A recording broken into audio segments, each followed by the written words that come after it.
me thinking my hair was healthy because of how it looked in its natural state. So I think it's pretty obvious what's happened here. This poor girl's gone to the hair salon, had her hair blow-dried straight, and the hairdresser's told her that all this flicky hair and these thin ends are because her hair is damaged. But I can absolutely assure you that anybody with 3B, 3C, 4A, 4B, or 4C, their hair texture will be thinner towards the ends and your hair is naturally weaker. So do not take any advice from anybody that tells you that those flicky bits are all breakage and that your hair is completely damaged. Because the reality is everybody's hair grows at different rates because of a growth cycle process called allergen, tetragen, collagen. And each hair is in a different phase. One's rest, one's grow, one fall out. If they were all in the same place, we'd go bald and we'd grow all our hair back over and over again. That's not how it works. So please be aware that not everything you get told by a hairdresser is the facts. Sad, but true.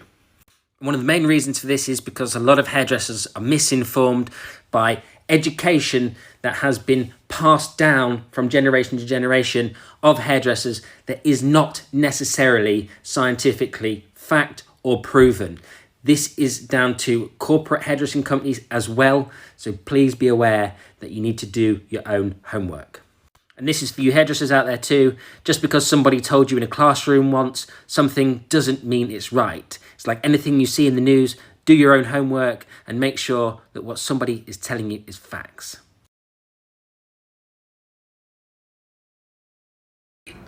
So I came across this video on my For You page. We definitely have to figure out what's true and what's false. So this video is pretty much detailing a woman's account of going to get her hair pressed, thinking it's healthy in the natural state, and then realizing, oh, I need a trim, which I feel like a lot of us have been in that boat. This guy proceeds to tell us that, no, you don't need a trim. You just have weak hair.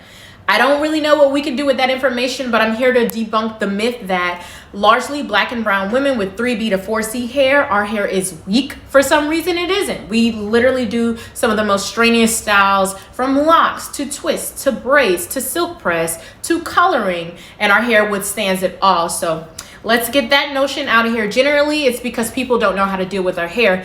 Upon doing some research and scrolling up and down his page, we're not mentioned any other time except for this.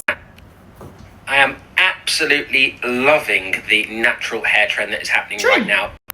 So our hair definitely isn't a trend. I don't think the natural hair revival has been a trend since maybe 2007. At this point, it's a choice. So anybody who tries to give you a lot of information on their hair, but their page does not reflect it, I would say take it with a grain of salt. And also anybody who says, hey, I'm a cosmetologist, so listen to me, I'm a cosmetologist as well, I would tell you do your own research. But furthermore, the only time we touch on 3B to 4C hair is on a couple of days out of our 1500 hours where we hot comb and straighten the natural hair, and then we relax it. And on that day, that mannequin goes bald. And I think anybody who's been in cosmetology school can tell you when you're using that kind of manipulation, it happens.